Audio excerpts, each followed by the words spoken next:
Dr. Mouzoon, thank you so much for joining us today. You wear quite a few hats at Kelsey-Seybold, and right now, one of the most important hats you wear is that you are our managing physician for immunization practices.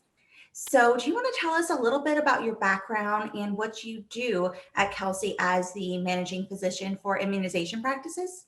Sure. So I'm a general pediatrician, and I used to do general pediatrics practice out in Pasadena, Texas for Kelsey-Seybold. And in Pasadena, I had pretty low immunization rates among my patients. And so I got really involved in how to increase immunization rates, how to talk to people about immunizations, how to make sure that everybody is as fully protected as possible. And so after doing that for a couple of years and then working with the pediatric department, Kelsey said, why don't you work with everybody to do that? And so that's how I became the managing physician for immunization practices.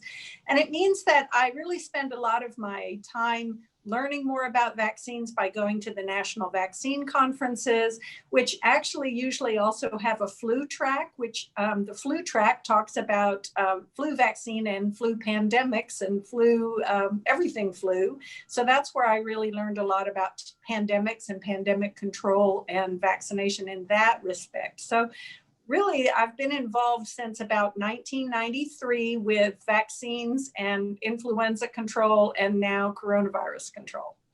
Wonderful. Well, we're going to go ahead. I think we have a good amount of people logged on, so we'll go ahead and start your presentation. I'm going to do a screen share for Dr. Mouzoon, sharing the slides she has for today. But again, if you have any questions, please submit them via the chat feature and the Q&A feature, and we will do our best to get those answered for you during the time we have with Dr. Mouzoon. Thank you all for coming.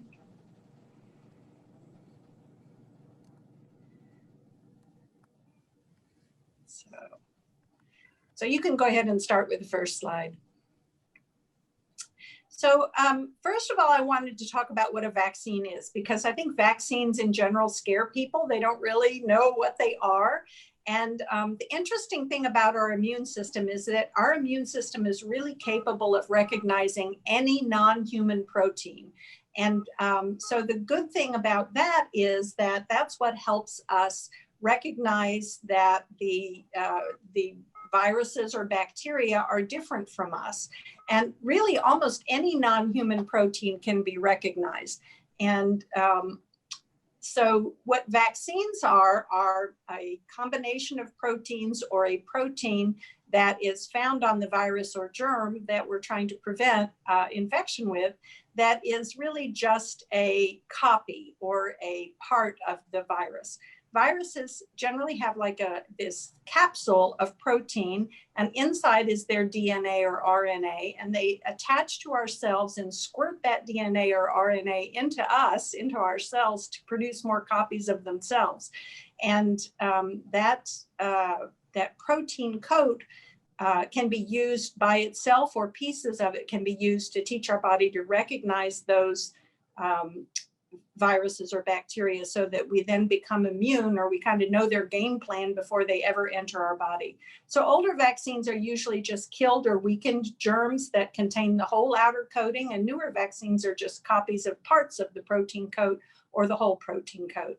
And either way, our immune systems are capable of recognizing those viruses before they ever encounter our bodies, and so we kick them out much more quickly than we would otherwise.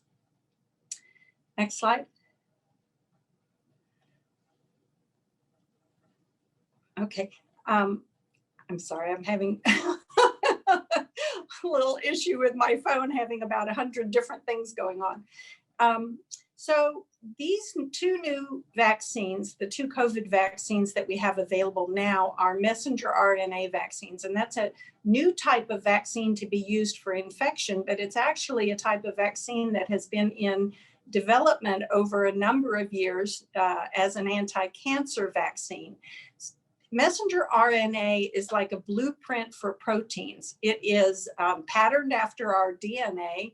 And it's basically a pattern taken from a piece of our DNA that then goes over to a different part of our cells where proteins are made. And so all the proteins in our body, the keratin in our hair and fingernails, the hemoglobin in our blood, the myelin in our muscles, et cetera, those are all produced by our own messenger RNA.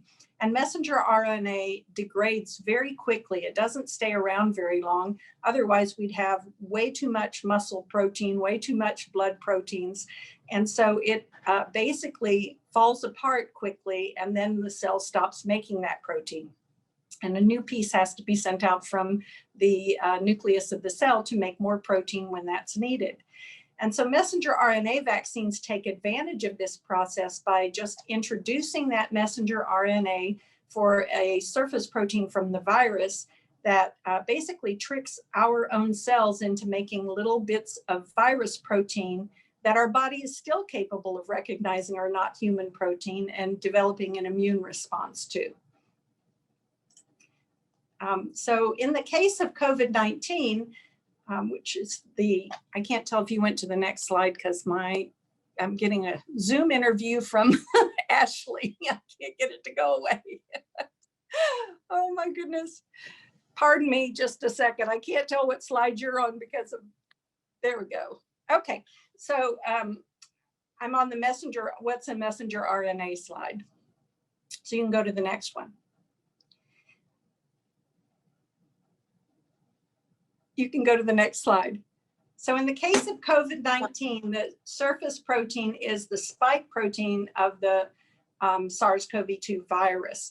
And the messenger RNA that codes for that spike protein is taken up by specific cells called dendritic cells that then carry it over to a local lymph node where we produce, in another type of blood cell called a B cell, where we produce the immune globulin, which you may have heard about, or the IgG and IgM that help us to become immune.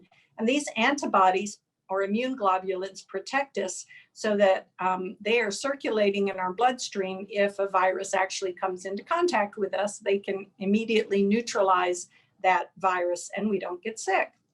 Next slide.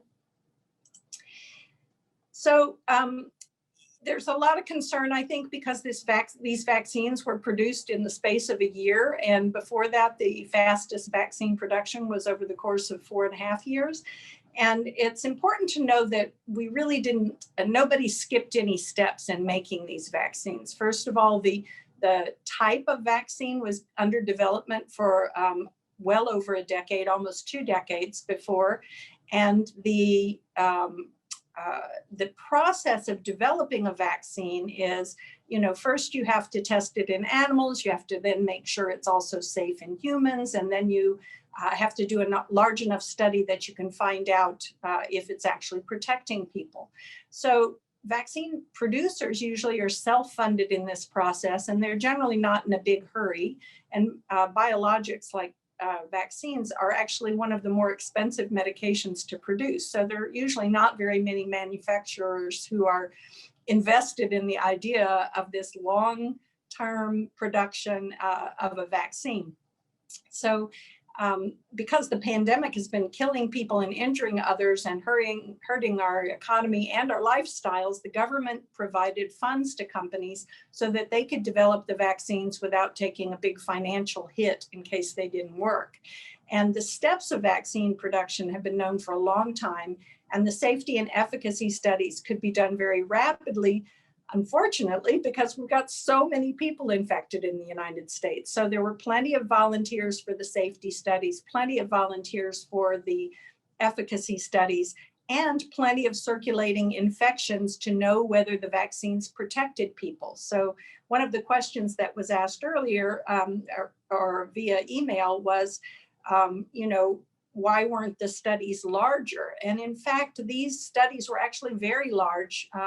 30,000 to 90,000 people per study per vaccine that's either currently under an EUA or about to come out soon.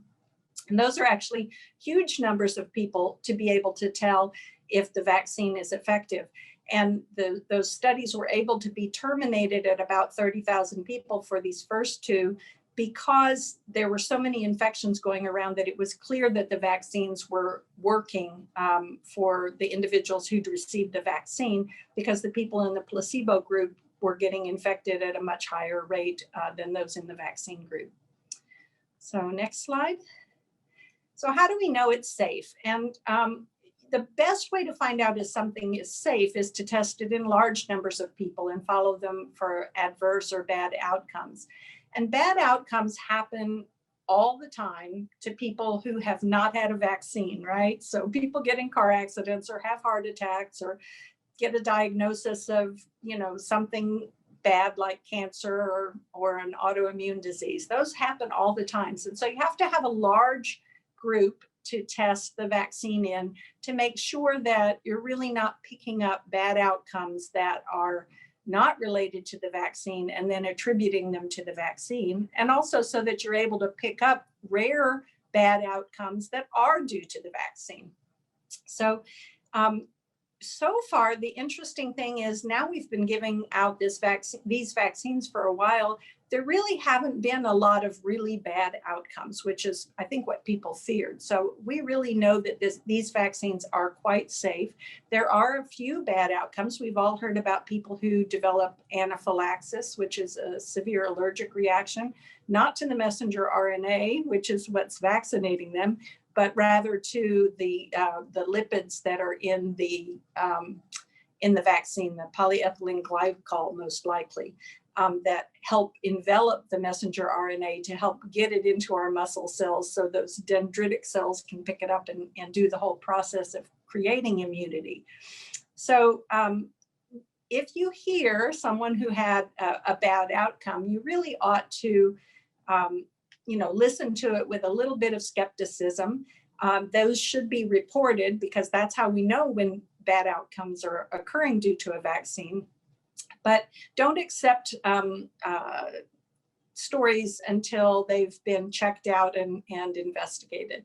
I am getting responses from people that this is a very what we call reactogenic vaccine. It does cause a sore arm. In fact, a lot of people are reporting to me that they have a big red area on their arm, sometimes as long as 2 weeks or more. Sometimes it's a little itchy. That red area and soreness on the arm is actually all of those immune cells, those dendritic cells, responding to the vaccine. So a large local reaction can actually be expected from this vaccine, and it's part of the reason that it works so effectively. Other people have some fever or chills for a day or two. It usually doesn't last more than that. And the vast majority of people really are having symptoms mild enough that they're able to continue to do their daily activities, and it really doesn't interfere with anything. Other than the anaphylaxis, there have been a few reports of other things that you may have heard of that could be concerning. One is that there have been some cases of Bell's palsy. Bell's palsy is a funny disorder. It's a paralysis of a part of the facial muscles, but it did not happen in the vaccinated groups any more than in the control groups. So there wasn't enough evidence to think that that was related to vaccine. Bell's palsy often follows a case of strep throat and sometimes other infections. And so that's something that's being followed, but currently it is not felt to be due to the vaccine. And it really wouldn't be expected to be due to the vaccine. And then the latest side effect from the vaccine that has been reported is that some people who have had dermal fillers have had a reaction in the area of their dermal fillers after the vaccine. And that again may be related to the lipids that are in the vaccine. So the next slide, I'm trying to get my own to go to the next slide. There we go. There is a program called vSafe, which everyone who is vaccinated should actually sign up for this. It's a telephone messaging system where you can connect with the CDC and the vaccine adverse events reporting system. And if you have any kind of unusual reaction, you can report it and they will touch base with you and find out what that reaction was and follow you up. And so it's a really good way to be sure that we pick up any adverse reactions quickly so that we continue to follow these vaccines and know that they're safe. VAERS is a passive reporting system where people can report anything. You know, they can report the car accident that happened after their vaccination or the heart attack. And then those are all investigated to see whether they are related to the vaccine or not.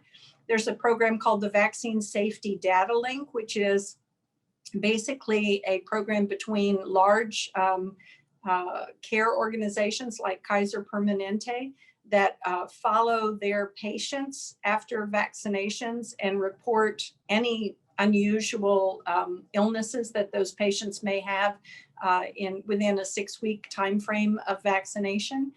So that's another safety monitoring system that's in place. And that's just in the US. Across the world, there are other monitoring systems, particularly in Europe and England, to follow people for unexpected outcomes. And so far, there really hasn't been any signal that these vaccines are going to cause any kind of a problem. Next slide. So who should not get the vaccine? So anyone who has a severe allergy to polyethylene glycol or any other vaccine component, and one of my slides later will show those, should not get the vaccine. And by severe allergy, I mean, you know, not just itching from that, but anyone who has wheezing, swelling of the lips and throat, has to have an adrenaline shot, has what we call anaphylaxis, a really severe response that requires medical intervention. Individuals who have a history of severe allergy to any vaccine or injectable other than the polysorbate or PEG should be a little cautious about getting the vaccine. This slide is a little bit out of date, actually. Things move pretty quickly.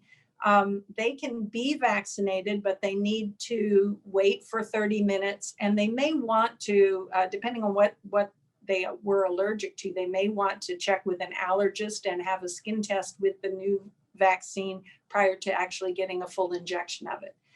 And until we have testing of these vaccines in younger populations, people under the age of 16 cannot be vaccinated. Next. Okay, I can't get my slides to go forward. There we go.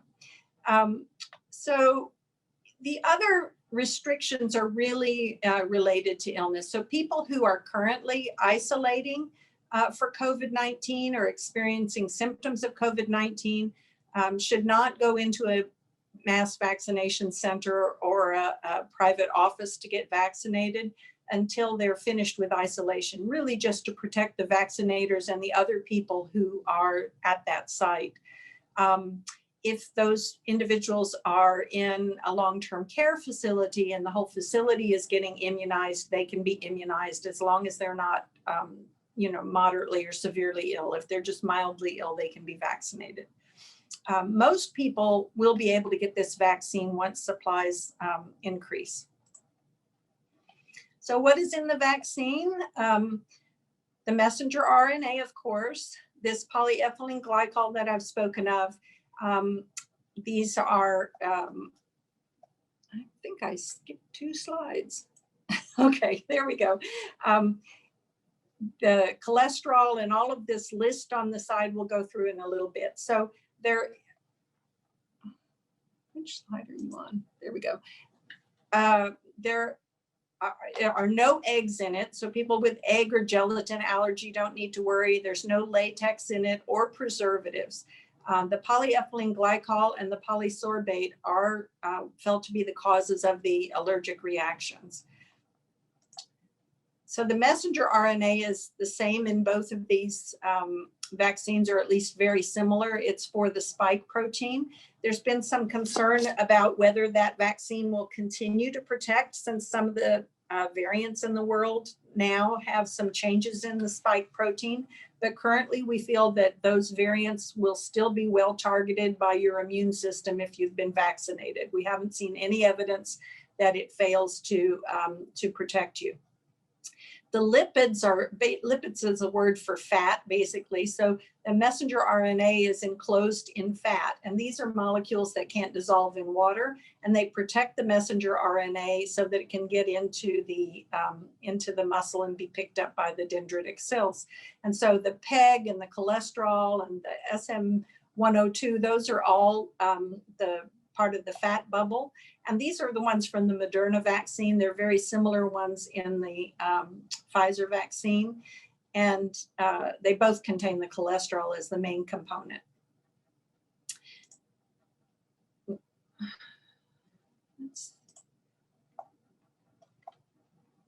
Okay, the vaccines do not contain, oh, the salts and amines, I'm sorry, I'm really having trouble getting my slides to progress on my thing, and I can't read it on my phone. So the salts and amines, those are just to keep the vaccines at the right pH so that the messenger RNA won't be destroyed. Remember, I told you earlier that it's a very fragile molecule. So these fat bubbles and the salts and sugars are all to protect these fragile pieces of messenger RNA from degrading and making the vaccine worthless. And so they contain the two different vaccines contain different ones. This is the list of what are in both vaccines. And the sugar is basically used to keep the bubbles of fat from sticking to each other or to the side of the vaccine vial. So what's in the vaccine is really, sounds very chemical and very complicated, but the messenger RNA is the active part, and the rest of it is all to make sure that it is delivered properly to your body. What's not in the vaccine? There's no fetal material. There's a lot of misinformation out on the web. So these are things that you don't have to worry about. There's no fetal material. There's no DNA, and the vaccines do not mess with your DNA. They don't get into the nucleus of the cell. So it's not something that's going to mess with your DNA. There are no antibiotics or blood products. There are no preservatives like thimerosal. There's no gluten. So if you've got gluten allergies, worry not. There are no egg proteins, pork products, and definitely there are no microchips.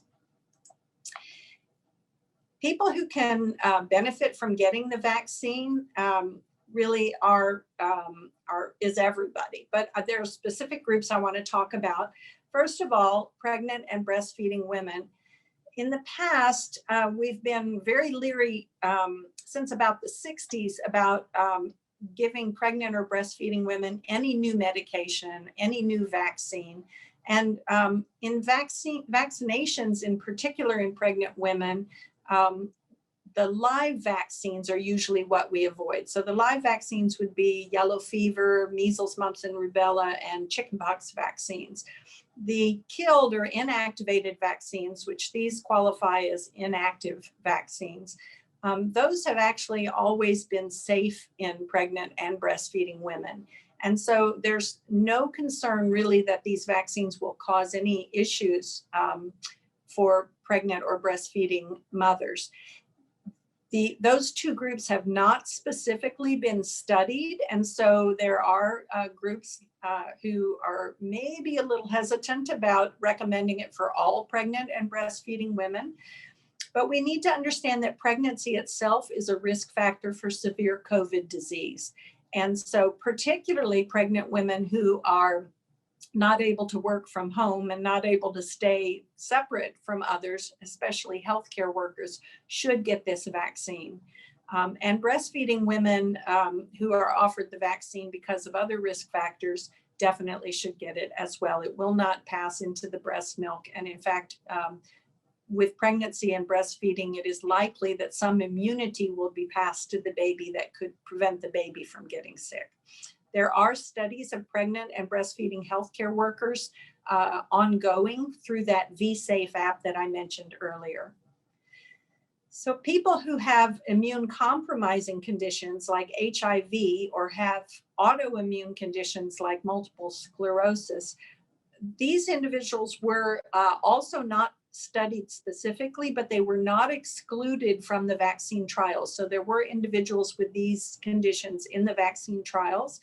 It was not shown that any increase in autoimmune disease occurred through these vaccine trials. And the people who had HIV and other immune compromising conditions did develop response to the vaccine, although not quite as protective as people without those conditions. So you just need to be aware that you're unlikely to be harmed or to have your autoimmune conditions stimulated but you may not develop strong immunity if your immune system is compromised.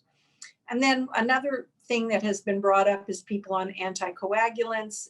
They certainly, that is in the screening information from the emergency use authorization. Basically, that's because this is an injection. And so people on anticoagulants may get bruising at the injection site. They may bleed a little bit after the injection, which is usually, minimal. And so you shouldn't avoid vaccination because of it. You just need to hold pressure after the vaccine. Next slide.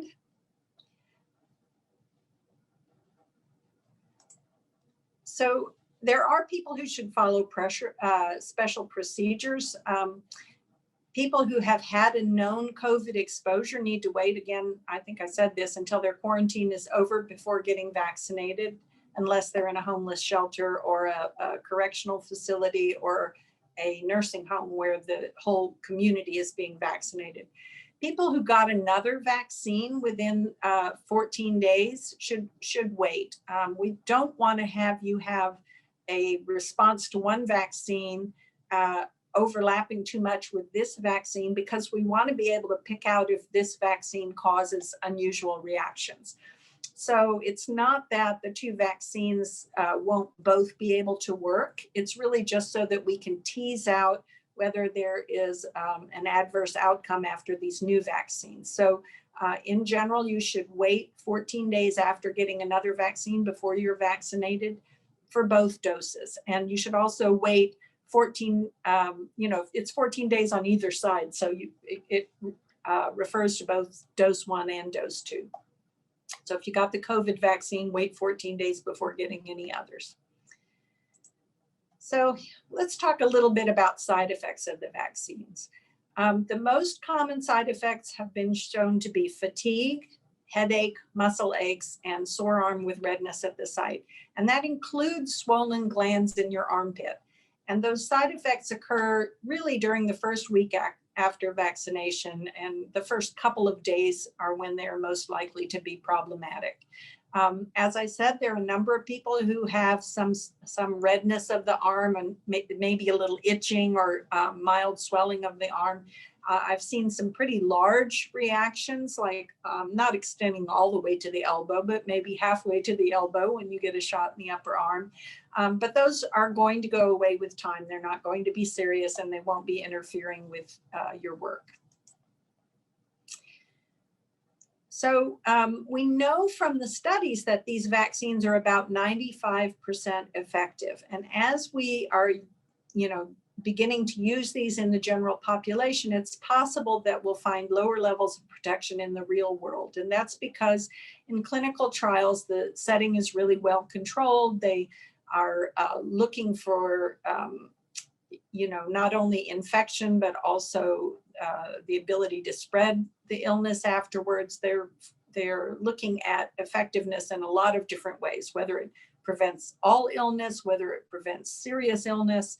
And so we'll know more as more people are vaccinated and as more people who are elderly, for example, are vaccinated, because elderly people generally tend to have lower immune response to many vaccines. So we're starting with the elderly people, and we may find that, in the first 3 million people that are vaccinated or 5 million people that are vaccinated, that efficacy is only 70 or 80%. That will still be very helpful in combating this pandemic and helping us all get back to our usual lives. And so just expect that data is going to come out constantly. This is probably the most data-driven and researched illness of my entire career. And so it seems like every day something new is coming out. And so you're going to be hearing a lot more information, and we will try to keep you updated with what we know.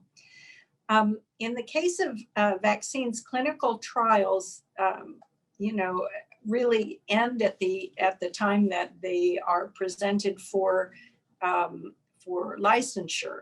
And so this vaccine, as I said, is continuing to be studied in many different ways. The V-Safe is a new app. And so we expect that we'll know more about the effectiveness of this vaccine than about any prior vaccines, even those that have been used for years. So let's see, here we go. So I think you're one slide ahead of me, but I'm going to do this one. Efficacy is what we know from a clinical trial, and effectiveness is what we find when we use it with the general public. But really, we know that we are protecting a large proportion of the population with these vaccines because the efficacies in the trials were so good. So, all right, now I'll go on to that one. So, I think I touched on this earlier. So the mutations that we've been seeing so far, there's a Brazilian mutation that's a little worrisome and one in South Africa. And the one most people know about is the one in the UK. Those mutations have been in the spike protein, and that is concerning because these vaccines target the spike protein. But the good news is that it is fairly easy for these manufacturers to modify the messenger RNA in their vaccines so that it will match these variants as needed. So Moderna is already working on that just in case these vaccines prove less effective with the variants that are spreading in Great Britain especially. And so we can expect that the vaccine will be able to keep up with the pandemic in that regard if it needs to. Right now, we think that these vaccines, so far the serum from people who've been vaccinated or who have had COVID illness with the original strain, that is still providing protection against these new variants. And so the new variants, what the biggest concern about them is that they are more contagious than the original variant. And that's something that we expect with pandemics. Every time a virus infects somebody, it multiplies millions of times in their body. And each one of those copies can have an error made in its production. And so that mutation basically can change the way the protein looks. It generally is a random mutation, but if it makes it a better fit to infect us or produces the ability to replicate or reproduce itself faster or to stay in the nose longer, all those things can make it more contagious. So, so far, none of the changes have made the vaccine more deadly. There's some possible hint of that in Great Britain, but the increase in the death rate is not huge, and it could just be due to the fact that it increased the surge of cases so much that that the hospital systems are overwhelmed. And we have already found out that when the hospital systems are overwhelmed, then patients, of course, do less well because the care is compromised by limiting factors like how many nurses are able to work and how much bed space there is and how much equipment there is. So, so far, the main concern is that these variants are more contagious and not more deadly. So, have to stop saying here we go. So the next thing is about risks to unvaccinated family members. So a vaccinated person really does not pose any risk to unvaccinated family members. These are not live virus vaccines. We do not know, however, if a vaccinated person can still have an asymptomatic infection. Vaccines in general produce immunity in your bloodstream. So whether the virus could replicate in your nose and still have you shedding virus to others, we have not quite determined yet. So we really feel that it's not likely that that people who have been vaccinated are going to be asymptomatic spreaders. But since this kind of asymptomatic spreading is very common with this virus, it has to be really fully investigated before we say that that is the case. So that's why we are saying that even if you've been vaccinated, you still need to wear masks in public. You still need to socially distance. You still need to be careful around others. As more and more people are vaccinated and studies on their viral shedding come out, then we'll know whether, vaccinated people don't have to wear masks and people with without vaccines still need to wear masks. But probably we'll all continue to be masking until most of the population is vaccinated. Whoops. Oh, there we go. Even if your whole family is vaccinated, it's important to practice masking and social distancing for a couple of reasons. The vaccine won't work for everyone, so there's a chance that you're in that 5% or maybe even that 20% among the elderly that may still be susceptible. And people outside of your family's bubble may still be susceptible, or because they haven't been vaccinated, or they may be in the group for whom the vaccine doesn't work. So until we have lower rates of infection throughout the community, we won't be able to lose the mask. So again, we're doing additional studies to find out whether people can be the carriers of the disease after being vaccinated. We want about 7 to 8 out of 10 people to be immune. So they could be immune from infection or they could be immune from vaccination. We think the immunity from vaccination will last much longer than the immunity from infection. So people who have been infected already should still get vaccinated once they're feeling well. And people who have received the immune globulins to treat their infection need to wait about 90 days before they get their vaccine in order for that immune globulin not to interfere with their response to the vaccine. And people who have been infected but not treated with immune globulins can wait about 90 days before they're vaccinated if they wish, because it's not urgent. They will have some protection probably for at least 3 months. So the US population has more than 330 million people, so we will need about 250 million of them to be immune to reach the goal of 7 or 8 out of every 10 people. And recognize that we have a large childhood population. So since children can't be vaccinated, that means we need to get most adults vaccinated. And it's really important to get those studies done so that we can also start vaccinating our children soon.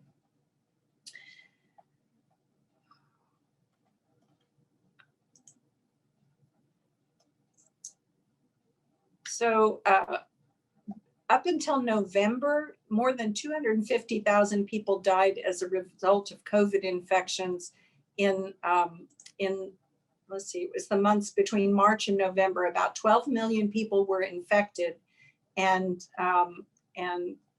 250 million people died. No, wait, I got it wrong. I'm sorry. I'm switching slides. 250,000 people died during those months. And so if we had to rely on infections alone to stop the spread of COVID-19, we'd need about 1 million to 5 million people in this country to die to get to that figure. So that's the reason vaccines are important. We've already gotten over 440,000 people dead in this country. We don't want to have to lose 4 or 5 million people to develop herd immunity. So vaccinations are very important, and it's really important for all of us to get vaccinated once the vaccine is available to all of us. And I know that's the biggest concern among most of you attending this talk is really, when can you get the vaccine? So that's our next topic. So this is a slide, and I'd actually like to think that there's a Children's Hospital of Philadelphia has a great COVID vaccine education center, and that's where most of the information in these slides has come from. And this is also another great website, Vaccinate Your Family, produced this graph. And this is based on the CDC recommendations, so it's not 100% applicable to Texas. But the basic timeline is the vaccines came out in December, and we began in phase 1A to vaccinate healthcare personnel and people who work and live in long-term care facilities. And there are healthcare personnel who have not gotten the vaccine because they're dentists working in a small office or in other situations where they don't have access to the vaccine, just as many of you on this webinar don't yet have access to the vaccine. So this phase 1A is not yet over, even though you see it tapering out towards the end of January in this slide. We wish it was tapering out, but the supply has not kept up. The phase 1B nationwide was supposed to be adults 75 years and up. Here in Texas, that has been extended to include 65 and up, and also some individuals younger than that with high-risk conditions. So you can see that really the state of Texas included a big part of this green portion of the graph along with the gray, and they opened up this phase 1B very shortly after phase 1A. We at Kelsey-Seybold had only had vaccine for less than 2 weeks when phase 1B was pushed out. And it was pushed out because the state felt that the vaccines weren't getting injected in arms quickly enough. And part of that was because the vaccines were delivered right at Christmas holiday and New Year holiday. And so there were many healthcare workers out, so they couldn't be vaccinated, and many healthcare workers out, so they couldn't give vaccines to people, and many people on vacation or holidays, so they couldn't be scheduled for a vaccine. And so it was really a complicated time to roll this out. And that's really what caused the slowdown in the beginning, that caused such a media frenzy about all this vaccine's been distributed, but it's not been given yet. Pushing this phase 1B a little bit sooner has been difficult on providers because really the adults 75 plus are at the highest risk. They have about a 1 in 3 chance of dying from COVID if they catch the illness, higher than any other group. And so those folks are really still our current priority, the 75 and up. And again, we haven't done all the healthcare workers yet. That's what these tapering lines mean. But it really, just to give you an example, for our Kelsey-Seybold population, we have about 4,500 healthcare workers and about 21,000 adults 75 and up. When you add those who are 65 to 74 years, that's another 37,000. And we only got around 5,200 doses of vaccine so far. So we're trying with enough vaccine to just start this blue phase. We are already trying to vaccinate people into the green phase. And that's why there's such a strong demand, which to my mind, if the state hadn't rolled it out quite so soon, we'd still be being a little bit patient so these 75 and up could get their vaccine while we who are 65 to 74 waited out a little bit longer. So just recognize that we went into these bigger groups, this green group, well before the vaccine supply ramped up. It is expected that vaccine supplies are going to ramp up towards the end of February and early March. So that's what that great rise in the slope means, is we think the manufacturers are going to be able to start pushing out more vaccine towards the middle or end of February. And that's when we'll start to see a little bit of an easing of this feeding frenzy to get vaccine. Hopefully we'll be able to get everyone vaccinated who wants vaccination by the summer. So that's the overall distribution plan. I've seen questions popping up the whole time, and I'm not sure how we're doing for time. We're okay on time, Dr. Mouzoon. So if you'd like, I can go through the questions. We do have just under 60 questions between the chat feature and Q&A. So we'll address some of them. I did start going through them. One that I think is important to answer is about myths regarding vaccines causing autism. Would you like to address that? So that has been a myth that's been going around since '88. And unfortunately, it seems to be one that will not die. even the autism organizations like Autism Speaks, the Autism Science Foundation, and others all have on their websites disclaimers saying that vaccines do not cause autism. But within the anti-vaccine community, that is really an emotional commitment to the idea that vaccines do cause autism, and it's not going to go away anytime soon, no matter what I say. But the science has been really very clear that people who are vaccinated don't have higher rates of autism. Children who are vaccinated don't, and that it's not related to preservatives or any of those other ingredients that were mentioned on the not included list on my talk, primarily because of people who are concerned that vaccines do cause autism. But they've been proven not to cause autism. There are other things that need to be investigated in that regard, and spending more money to investigate vaccines as a cause really would be wasteful when we need to be looking for the real causes of autism. So can we talk a little bit about vaccine distribution? How is that decided? Which sites get allocations of vaccine? And do we know why Kelsey is getting so little of the vaccine? Yes, before the vaccine was even approved, in Texas, the different providers were allowed to sign up for vaccine allocations. The plan originally was to send it to everybody who was able to give vaccines. And Kelsey-Seybold signed up all of our sites, and we gave them estimates based on our population of, how many 75-year-olds will need to vaccinate and how much vaccine we think we're going to need and how much we can give per week. It was really fairly detailed. And so all of that information was submitted, and our sites were all approved before vaccine was even rolled out. The state determined, based on how much vaccine it was getting, how much to give to people. So we got a fairly sizable first allocation of around 4,000 doses. And that happened on December 23rd, and we were closed a half day on the 24th, but we distributed we got it centrally, and we distributed it to different sites, and began vaccinating the following week, the week between Christmas and New Year's. We learned, that second week, we didn't get any more vaccine. The third week, we learned that the state was changing their plan to send vaccines to vaccine hubs.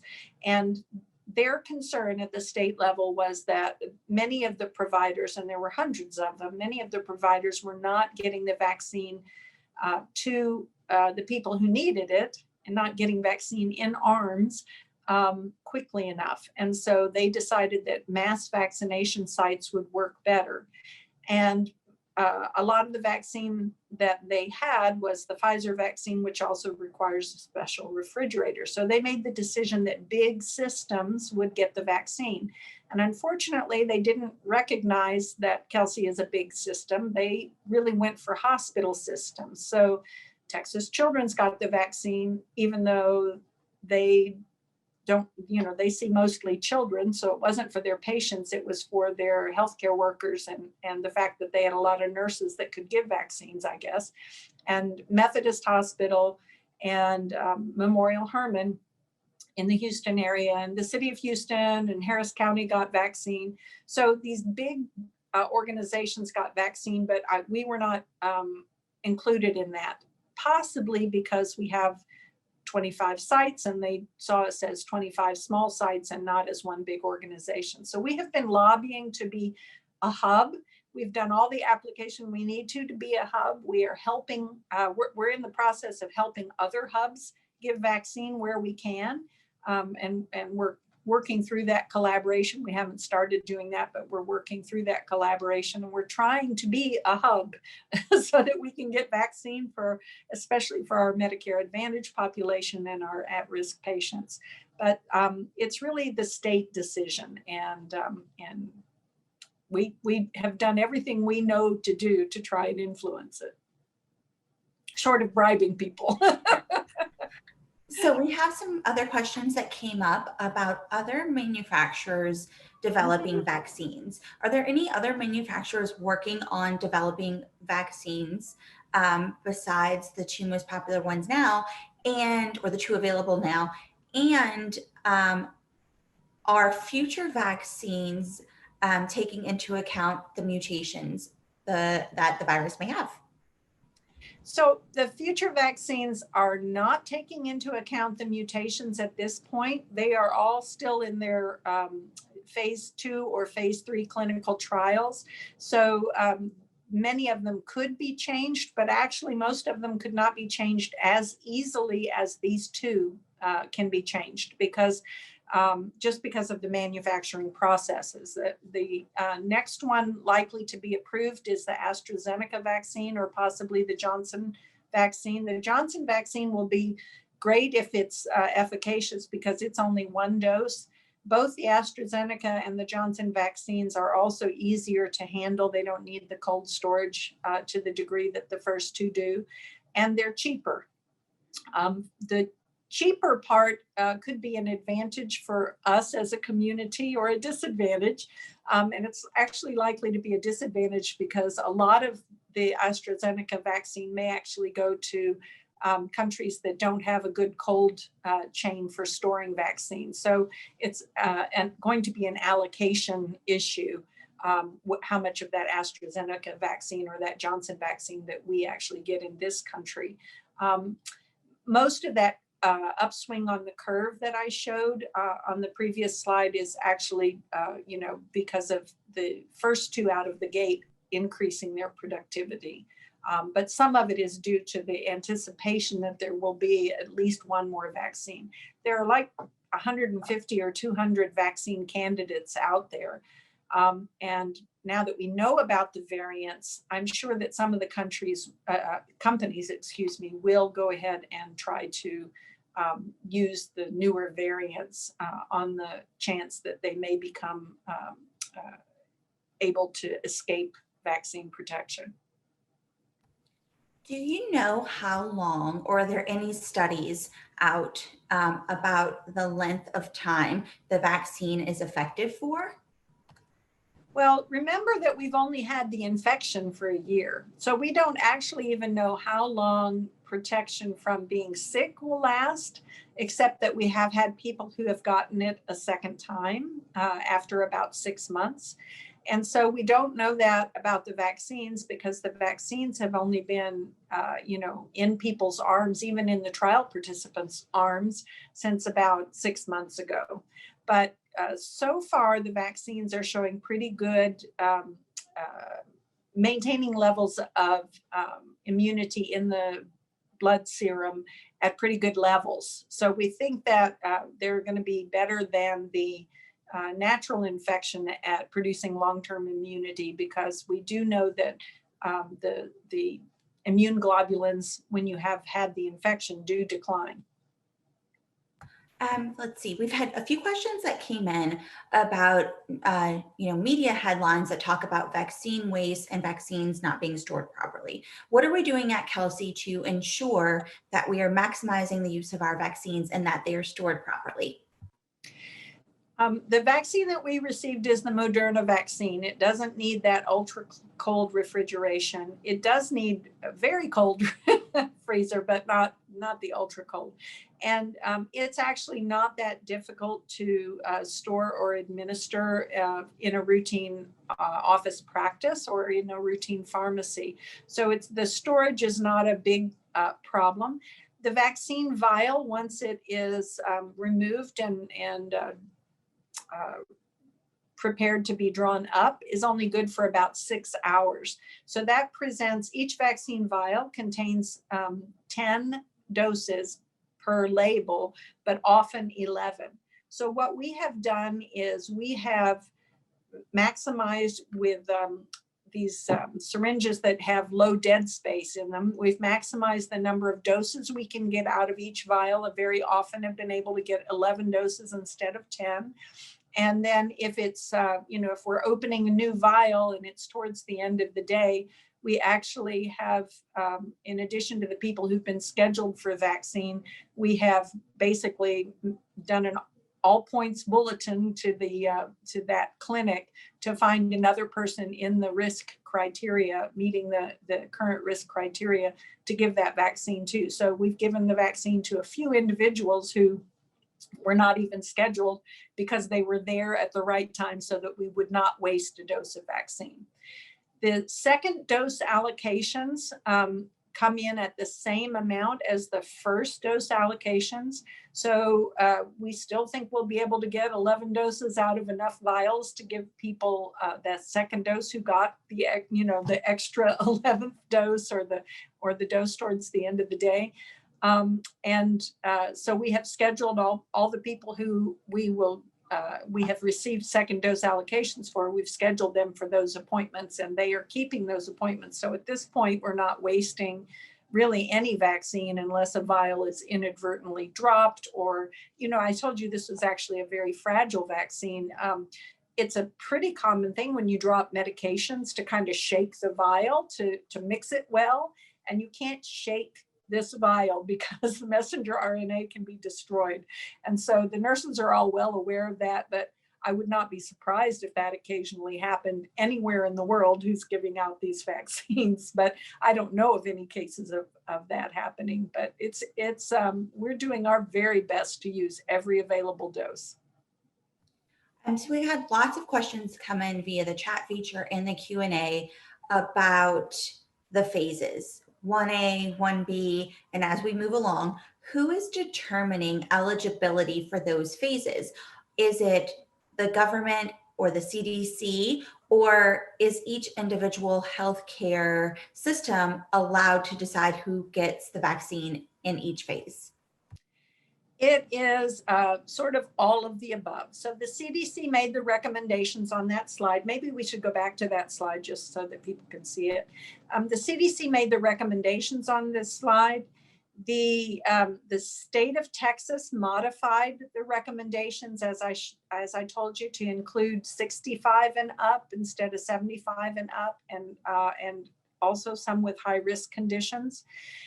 And so that was a state decision. At Kelsey, with the vaccine that we're basically out of vaccine now, but with the vaccine that we got, what we decided to do was, instead of doing some sort of first come, first serve in the 65 and up population, we know from our own patient population that the most severely hit among our patients are those 75 and up. And we know that randomizing appointments is probably better than first come, first serve, because that ensures a more even distribution or more just distribution. And so what we did is we started with our oldest patients and we randomized who would get a scheduling ticket. And then recognizing that the older population, includes people who will not want to be vaccinated, or who, basically have not made up their minds yet, or who may need more help getting scheduled for an appointment because they're not as familiar with technology. We actually, our first set of scheduling tickets, we sent out about twice as many as we had vaccines to give, because we wanted to get those shots in arms as soon as possible, and we knew there would be hitches. We called people and had other options besides technology for scheduling those visits, so that we kind of did some backtracking to make sure that we weren't offering something that people didn't even know they were being offered. And so we really are doing our best to get it to the most vulnerable among our patients in the most just way we know how. We're not refusing to vaccinate, or at the time when we had vaccine, we were not refusing to vaccinate people who were 65 to 75, but we were prioritizing those over 75 because we know from our own patient illnesses with this illness that that's the group that's being hit the hardest. My response to those who are 65 to 75 is, hold off, we're vaccinating your mother. We're trying to protect your parents. So a few more questions have come in about the initial shot and a follow-up shot or a booster shot. Are those two shots exactly the same? And what will be the difference if, for example, Johnson and Johnson has one shot? So the two shots for these two vaccines are exactly the same. For the AstraZeneca vaccine, they are actually studying whether different doses for the first and second shot make a difference in immunity. And the Johnson vaccine is being studied as a one shot. If its efficacy is more than 70%, they will probably leave it as a one shot. But if it's under 70%, they may go to a two shot regimen. So it's not really set in stone that that's going to be a one shot vaccine. They just think it's good enough that it's going to be a one shot vaccine. Regardless of whatever vaccine you got or get, your immunity should be really pretty good. These two vaccines are more efficacious than almost any other vaccine that we have ever created.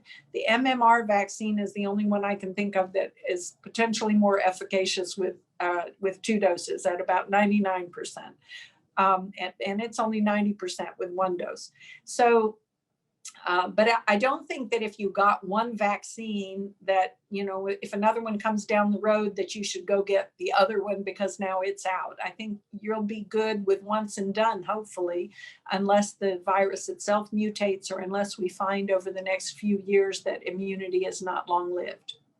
I do think, unfortunately, that this virus is going to be with humankind for decades to come because there are too many people who are refusing vaccines. There are too many age groups that we can't vaccinate against this virus. It will spread through the population that is not vaccinated, and so we'll develop some herd immunity. But as long as there are susceptible individuals, this virus is likely to hang out with humankind.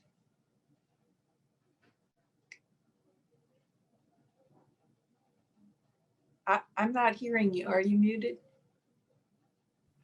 Sorry, my mute button wouldn't click off for a moment there. So we have quite a few more questions that came in, but I know we're going to be getting close on time. So we'll take two more questions and then we will absolutely send this recording out to everyone who attended and those who didn't attend today.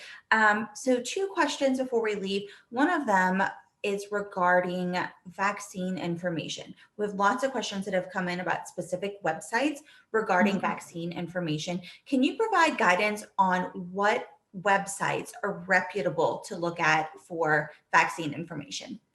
So the CDC website is my number one choice, cdc.gov. And then really on that landing page, you can click on coronavirus and it'll take you there. And it's got all kinds of questions for all kinds of pages for all kinds of different information. Another great site is actually the one I used for making this presentation, and that's CHOP.edu, which is Children's Hospital of Philadelphia.edu. They have a vaccine information center that is fabulous, and they really have a great question and answer set on that website. And so that's my second choice. Immunize.org is another fabulous site, which has pages for healthcare workers as well as the general public and answers lots of different questions on lots of different vaccines. All three of those sites will address questions about autism and other concerns about vaccines as well. And then Vaccinate Your Family is another really good site with podcasts and lots of good information. Many of their podcasts in the past year have been around COVID vaccine and COVID illness. Great. And then the last question we'll take before we wrap up our time with you today is about vaccine distribution. Are there any plans at Kelsey for drive-through vaccination for the COVID vaccine? We have talked about that. We have enough patients coming into our clinic that, we haven't gotten enough vaccine to set up something for a drive-through. It really depends on allocations. If we're allocated 8,000 doses of vaccine, we could still spread that out to 25 locations and give that amount of vaccine actually in as short as a day. In flu season, we've given as many as 9,000 doses of vaccine in a day. So it really depends on the size of the allocation and where we are in the phase rollout. We are actually, one of our collaborations is with the city of Pearland, and they're doing a drive-through. And so we may be involved in some drive-through ones, but currently we're not setting up any because we don't have the kind of volume of vaccine to make that worth our while. Okay. The drive-throughs, I have to say, the problem with the drive-through is, okay, so say you went over to the parking lot to wait your 15 minutes and you're having anaphylaxis in the car, but there's nobody else in the car to tell somebody that you're having a reaction. We consider that to be a little bit worrisome. And so we would rather vaccinate you in the office if possible. We do have one more question that we're going to take. I know we said we wouldn't, but we have so many that came through, but I think you're probably would have a lot of insight on this, especially being a pediatric hospitalist.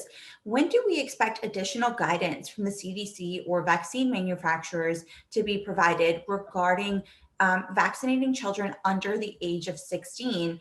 And does it pose a risk sending non-vaccinated children back to school if teachers are being vaccinated? Well, of course it poses a risk because some children will get serious illness. And so there will be, children who are adversely affected by going back to school, even if the teachers are vaccinated. There is a study of the Moderna vaccine that is actually ongoing for children aged 12 to 18, because the Moderna is only approved for 18 and up. And if you would like to take the option of enrolling your child in that study, you can go to our Kelsey-Seybold website, and there's a link there to that. Of course, that's a study, so only half or maybe 2/3 of the people who are enrolled in the study will actually be vaccinated, but it's a chance to get your child vaccinated early. And there's really no reason to think that this vaccine will be any less safe in children than it would be in an adult, or any less efficacious. There's really, physiologically, there's not really a big difference between a 12-year-old and an 18-year-old. And so I'd encourage you to do that if you're worried about your kids and you want them vaccinated early. Wonderful. Well, thank you so much, Dr. Mouzoon, for taking time out of your day today and for putting together this presentation. It was filled with lots of useful information. I know our attendees are already saying they very much enjoyed the presentation today. So thank you for taking that time. Again, to everyone who joined us, we do have COVID-19 information on our Kelsey-Seybold homepage. So you can visit kelsey-seybold.com for more information about that. And again, just to reiterate, we will be sending this presentation out to you. So if you have further questions or need to reference anything Dr. Mouzoon mentioned during her time with us today, you'll have that recording available to you as well. If you have any questions or concerns that you are having signs or symptoms of COVID-19, please call our 24/7 contact center at Kelsey-Seybold. That number is 713-442-0000. And again, thank you to everyone who joined us today, and we hope you all have a wonderful afternoon.